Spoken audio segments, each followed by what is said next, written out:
अगर मैं आपसे कहूं कि गोवा में हर 8वां बाल संरक्षण मामला टीनेज प्रेगनेंसी से जुड़ा है, तो क्या आप यकीन करेंगे?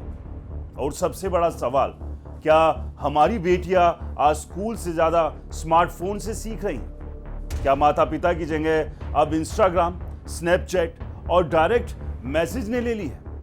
और क्या समाज तब जागेगा जब अस्पताल में डॉक्टर बताते हैं कि एक नाबालिग लड़की गर्भवती है? नमस्कार, मैं हूं राज के वर्मा और आप देख रहे हैं राष्ट्र टीवी का स्पेशल सेगमेंट गोवा फाइल्स।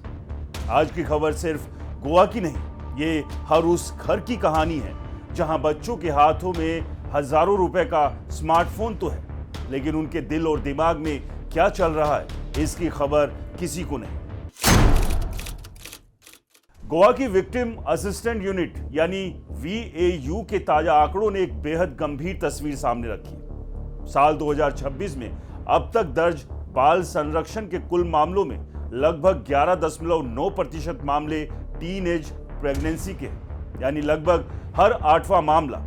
पिछले कुछ सालों पर नजर डालें तो 2023 में यह आंकड़ा 14.7%, जबकि 2024 और 2025 में 15.6% रहा। इसका मतलब यह नहीं है कि समस्या खत्म हो रही है, इसका मतलब है कि समस्या लगातार बनी हुई है और समाज अब भी इसका स्थायी समाधान खोज पाया है। रजिस्टर्ड जो संख्या है, जो पुलिस स्टेशन में केसेस आते हैं या रजिस्टर्ड केसेस जितने सारे हैं, उनमें से अगर बात करें जाए चाइल्ड एक्यूज या फिर चाइल्ड अरेस्टमेंट की केसेस, उनमें से 11.9% मतलब 12% जो है वो प्रेगनेंसी की तरफ जाने वाली केसेस सामने आए हुए हैं। और इसी को लेके आज जो विक्टिम असेसमेंट यूनिट है उन्होंने चिंता जताई हुई है। VUA के अनुसार लगभग सभी पीड़ित लड़कियां 14 से 18 साल की है और स्कूल में पढ़ रही हैं। जरा सोचिए, जिस उम्र में बच्चे बोर्ड परीक्षा, करियर, खेल और सपनों की बातें करते हैं, उसी उम्र में कुछ बच्चियां गर्भावस्था, पुलिस जांच और अदालत के चक्कर में फंस रही हैं। क्या ये सिर्फ अपराध की कहानी है या फिर ये हमारे पूरे सामाजिक ढांचे की असफलता है? VAU से जुड़े अधिकारियों की माने तो मामलों में परिवारों को तब पता चलता है जब लड़की पेट दर्द की शिकायत लेकर अस्पताल पहुंचती है।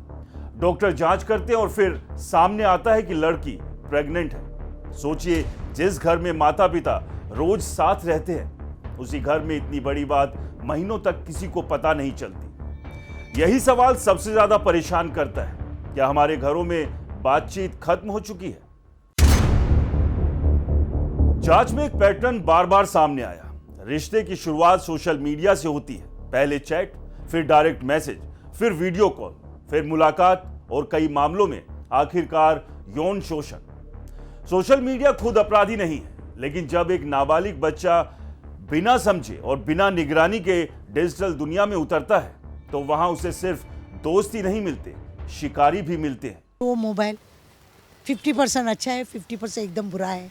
मोबाइल अच्छा भी है, बुरा भी है। तो ऐसे में बच्चे ऐसे लेवल पे, और थोड़े लोग ऐसे हैं ताकते रहते हैं कि कहाँ हमको ऐसे शिकार मिले जिनको हम पकड़ सके, अपना फ़ायदा देख सके, अपनी ऐयाशी देख सके। और बच्चों को बर्बाद करने में कौन है? क्योंकि माँ बाप पढ़े झगड़ा करने में, बाकी किसी को पढ़ेला नहीं है। तो ऐसे में बहुत बार ऐसा हो जाता है जिनका ध्यान नहीं रहते हुए, और नेबर्स ने भी अगर किसी ने बताया कि आपकी लड़की ऐसा कर रही है, आपकी लड़की को कोई छोड़ने आता है, तो माँ बाप फिर से उसी को डांटते, ये मेरी बेटी को तुम बदनाम कर रहे। लोग अक्सर सोचते हैं कि ऐसे मामलों में आरोपी कोई अजनबी होगा, लेकिन VAU की रिपोर्ट कुछ और कहती है। करीब 20% मामलों में आरोपी पीड़िता का बॉयफ्रेंड था, इसके बाद दोस्त, पड़ोसी, रिश्तेदार और यहां तक कि कुछ मामलों में शिक्षक या स्कूल स्टाफ भी शामिल पाए गए। यानी खतरा हमेशा बाहर से नहीं आता, कई बार वो भरोसे के दायरे के अंदर भी छिपा होता है। हम अपने बच्चों को क्या सिखा रहे हैं? महंगा फोन, तेज इंटरनेट, अनलिमिटेड डेटा, लेकिन क्या हमने उन्हें यह भी सिखाया कि ऑनलाइन किसी पर भरोसा कब नहीं करना चाहिए? हम बच्चों के मोबाइल का मॉडल जानते हैं, लेकिन उनके मोबाइल में कौन कौन है ये नहीं जानते। हम उनकी ट्यूशन फीस भरते हैं, लेकिन ये नहीं पूछते कि आज उनका दिन कैसा था। शायद यही सबसे बड़ी दूरी है। Goa state commission for protection of child rights, ये जो संस्था है, ये संस्था गोवा में बाल संरक्षण के लिए नित्य नियम से काम कर रही है। जो हमारे पास जो विक्टिम यूनिट असिस्टेंट है, उनका एक रिपोर्ट आया है, जिस रिपोर्ट में ज़्यादातर गोवा में चाइल्ड प्रेगनेंसी के केसेस हुए हैं, और ये तो फैक्ट है। और इसीलिए Goa state commission for protection of child rights, हम पूरे गोवा में जो तालुका है हमारे, उस तरफ हम अवेयरनेस कार्यक्रम, जन जागृति करने का कार्यक्रम करेंगे। ये खबर सिर्फ अपराधियों की नहीं, ये पेरेंट्स के लिए भी चेतावनी है। बच्चों पर शक करना जरूरी नहीं, लेकिन बच्चों से संवाद बनाए रखना बेहद जरूरी है।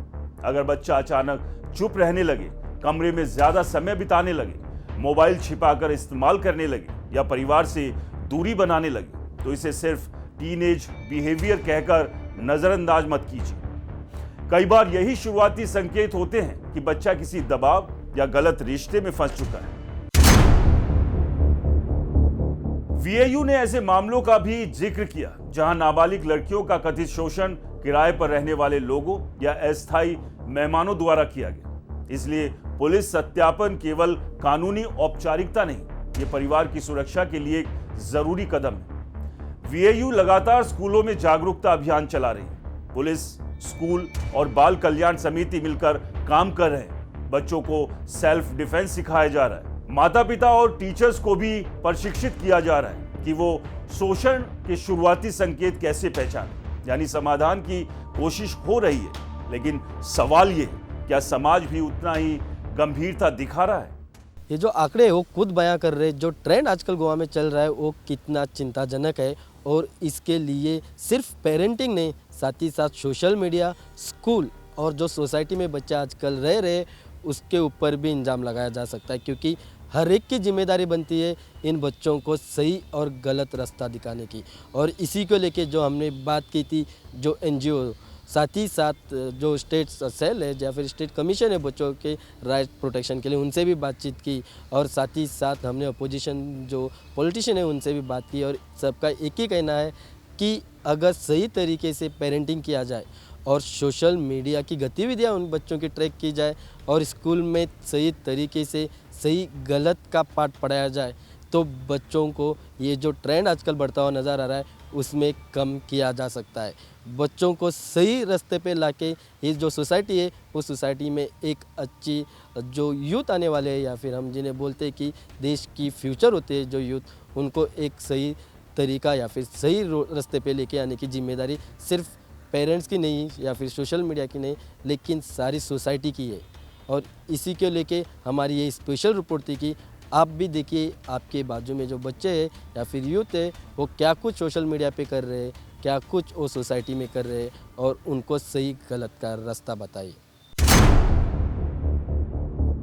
पोस्को कानून बहुत सख्त है, पुलिस कार्रवाई भी होती है, गिरफ्तारियां भी होती है, लेकिन जब तक मामला पुलिस तक पहुंचता है तब तक किसी ना किसी बच्चे का बचपन पहले ही छीन चुका होता है। इसलिए असली लड़ाई अदालत में नहीं, घर के ड्राइंग रूम में शुरू होती है, स्कूल की कक्षा में शुरू होती है और माता पिता और बच्चों के बीच होने वाली रोज की बातचीत में शुरू होती है। आज जरूरत सिर्फ स्मार्टफोन खरीदने की नहीं, स्मार्ट पेरेंट्स बनने की।